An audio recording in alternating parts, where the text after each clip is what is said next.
Hi, I'm Jonathan Iman, marriage and family therapist and adjunct professor here at Antioch University. Welcome to Psychopathology, PSC 506A. We're going to be teaching and studying together for about the next 10 weeks on different aspects of how to accurately and clearly diagnose mental health conditions. We'll be learning a lot about symptoms, how to evaluate them, how they cluster together to help give us the ability to clearly explain to one another what the condition is that a given client may be suffering from, and see how that leads to decisions about treatment and gives us a better sense of prognosis and possible outcomes. So we'll be looking together a lot at the DSM and at your primary text authored primarily by Mr. Waxman. There's a lot of reading in this class. I'm going to try to make clear in each assignment or discussion subject what portions of that reading will actually be applicable to a given written assignment that you'll be working on, so that you realize when you have a bit more flexibility as far as completing the other portions of the reading assignments. It is important that you do read the material that is assigned, though. This is a profoundly important foundational course for you in your future profession as a marriage and family therapist. It is also tremendously complicated, and it will take a long time to become really comfortable and facile with this process of identifying psychopathology and diagnosing it, and working from that diagnosis to identify what's the best, most likely successful treatment option to pursue with a given client. So a lot of work, but when you master this, you're really going to be positioned well for your future professional life. Let me just say that, I'll give you a little bit of information about myself. I graduated from Antioch back in 2003 after completing my master's degree there. I did my undergraduate work sometime earlier at UCSB in psychology with a lot of emphasis in minoring in chemistry. I have been working at the County of Santa Barbara Mental Health Division for the last 10 years. I'm now the team supervisor, essentially the clinic manager at the adult long-term outpatient clinic on Kyrie Elk. Prior to that, and actually overlapping these last 10 years, I've done extensive counseling in a theological ministerial setting. So I've about 40 years of experience in providing counseling and mental health treatment. Primarily, the population I've worked with has been adult outpatient with persistent severe mental illness, but in other settings I've worked a lot with everything from relationship issues to V codes, what we call, as you'll see in this ongoing diagnostic course. Not a lot of work with adolescents and children, although I've put a part of a year in at the children's clinic. So let's see.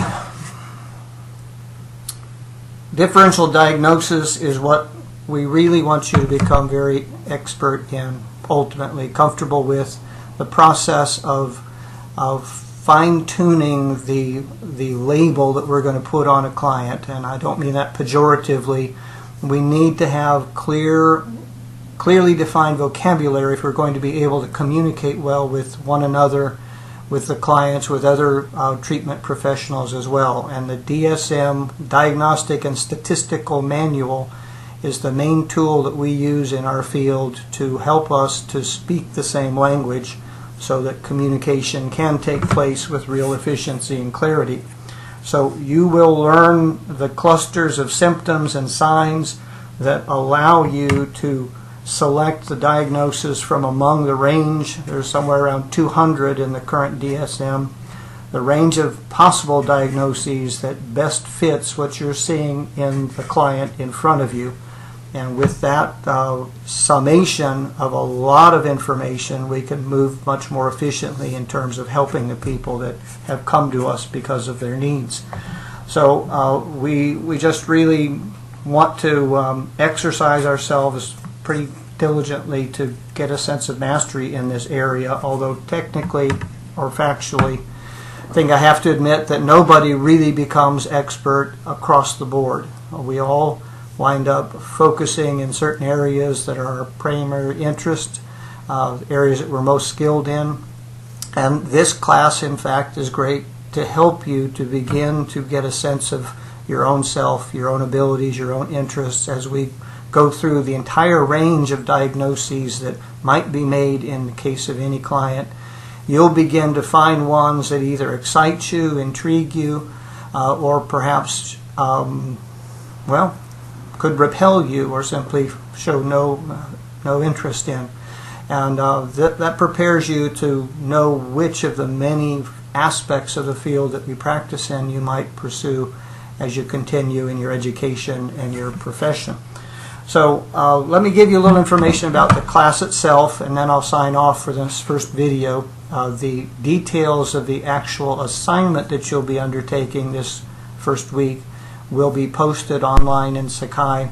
They should be up and available to you by Monday, January 6th, that evening, and you'll have until Monday the 13th, 11:55 p.m. to complete posting that. But in the course, there's going to be every week 2 assignments. As I said, there'll be a reading assigned independent of these written assignments, and the reading will be relatively extensive. It's just necessary because of the magnitude of the material and the importance of the material. So I'll try to make clear to you what portions you should read prior to trying to do these written assignments in those postings on Sakai. But each week there will be an assignment and a discussion forum, and each of those will be worth up to 10 points if you complete the work satisfactorily. 10 points for each, 20 points a week, 10 weeks of discussion forums and assignments. That will mean you can earn up to 200 points through the discussion forums and the assignments through the course of this study. The last part of your grade will be what you earn because through the final exam, the final project. And there will be a final project worth 100 points in which you will select a public figure or a character from a book or from a movie, and you will go through the whole process of diagnosing that individual and formulating a preliminary treatment plan for that person, that character, whoever it might be, based on your diagnosis. And it's going to be, I think, an exciting project. I really enjoyed doing it myself back in grad school.